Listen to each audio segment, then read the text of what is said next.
When I see Putin on the red carpet, I told to myself that I prefer to see Putin in The Hague, in the International Criminal Court in The Hague during the court hearing. We constantly see some kind of hysteria being pumped, claiming Russia plans to attack Europe. I think that sane people understand this is a provocation or full incompetence. Because any sane person clearly understands that Russia has never had any intention to attack anyone, has no such intention now, and will never have it. Now, this is what Vladimir Putin said this morning. Any reasonable person fully understands that Russia never had, does not have, and will never have any desire to attack any country in Europe. Well, those in Ukraine and all the rest of us know very differently. One organisation is putting together evidence of war crimes by Russia in that war. Oleksandra Matviichuk is the chair of the Civil Liberties Centre. She won the Nobel Peace Prize in 2022 and is on the line now. Oleksandra, welcome to you. Thank you for invitation. Good to have you here. Oleksandra, the size of Putin now, being feted in China, seeing him just not so long ago being feted by the American president, being treated as a global player yesterday at the Eurasian summit. When you see that, what do you feel? What do you think? Sure, when I see Putin on the red carpet, I told to myself that I prefer to see Putin in The Hague, in the International Criminal Court in The Hague during the court hearing, because the International Criminal Court issued arrest warrant, and now we can say that Putin is officially recognized as the biggest child kidnapper in the world. But I remind myself that authoritarian regime collapsed, and their leaders, who see themselves untouchable, sooner or later appeared under the court. Yes. I mean, you and your organisation have gathered evidence, haven't you, of 88,000 Russian war crimes in Ukraine. How did you go about that? We used different sources. We collected testimonies of victims and witnesses of war crimes. We analyze open data with further verification. We send mobile groups to work in the occupied territories. We cover the whole country, including the occupied territories, by the network of local documentators. So if something happened, like Russian rocket hit a residential building or hospital, our local documentators are able to come and to make their own photos, videos, to speak with people and to describe what is going on. It must be so difficult, it must be harrowing to see and read that evidence of so many cases of such appalling crime. It's not easy, frankly speaking. Even me, being a professional human rights lawyer with knowledge how UN system work, Council of Europe work, OSCE work, with a good understanding of international humanitarian law and field experience, I was unprepared for such level of atrocities because Russia uses war crimes as the methods of warfare. Russia deliberately inflicted pain in civilians in order to break people's resistance and occupy the country. So they instrumentalize human suffering. Yes. I mean, look, there is a tribunal being set up. It's with the blessing of the Council of Europe.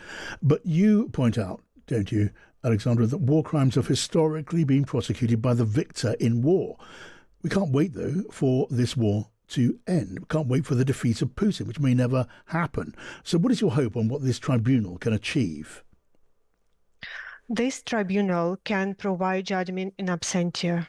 And this is a huge difference. It means that when this tribunal will be established, they don't need to wait when and how the war will end. They can start all proceeding now. And I think it's very important because Nuremberg trial past century, it was essential step to establish law and justice, but it also said, like in Norma, that justice is privileged to winners because Nuremberg tribunal, it was the winner court. But we live in youth century and justice is not privilege. Justice is a basic human right. What about collaborators with the Russian occupiers in those occupied territories of Ukraine? How do you believe they should be treated when the time comes, when the opportunity comes to deliver justice? It has to be a very wisdom policy of national reconciliation, and people who now live under occupation have to get a clear understanding that if they commit war crimes or crimes against humanity, they will be persecuted. But if they just try to survive, and in order to do it, they, for example, received Russian passports, because without Russian passport, just in 19 days, you will be found as a foreigner and you will be deported from your native home. It will be not punishment. I must ask you then, as a Ukrainian, in your mind, have you accepted that those occupied territories will remain in Russian hands as and when the time comes to talk about the end of hostilities? There is a huge difference between accepting the fact that for current moment, Ukraine temporarily has no military potential to release people in the occupied territories, and another thing, to officially legitimize Russian occupation, to officially reward it, Putin, for this war of aggression, for this very bloody war. And Ukrainians will never do such things, because for us, it's not the war about territories. First and foremost, we speak about people who live there, because Russian occupation is not just changing one state flag to another. Russian occupation means enforced disappearances, torture, rape, denial of your identity, forcible adoption of your own children, filtration camps, and mass graves. This is Russian occupation. Well, it's been a pleasure to talk to you. Thank you so much, Oleksandra Matviichuk, the chair of the Civil Liberties Center, the Nobel Prize winning Civil Liberties Center. We constantly see some kind of hysteria being pumped, claiming Russia plans to attack Europe. I think that sane people understand this is a provocation or full incompetence. Because any sane person clearly understands that Russia has never had any intention to attack anyone, has no such intention now, and will never have it. When it comes to Russia, it was forced to defend its interests and people who link their lives and their fate with the Russian Federation, with Russia, with our history and traditions. That's the essence of the conflict. That's where it comes from. This is not our aggressive behavior, but the one coming from the other side. And we have no objectives other than to defend our interests. NATO is being used as part of an attempt to absorb the entire post-Soviet space. But we had to react to it. This is the heart of the problem.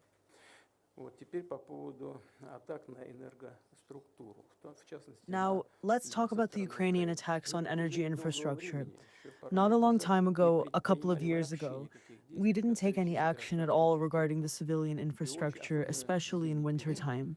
We were long behaving with restraint when Ukrainian troops constantly attacked our energy facilities. Then we started responding. And we are responding, let's say, in a serious way. This is true. In response, the Ukrainian side is trying to inflict damage on us, but it is also inflicting damage on our partners.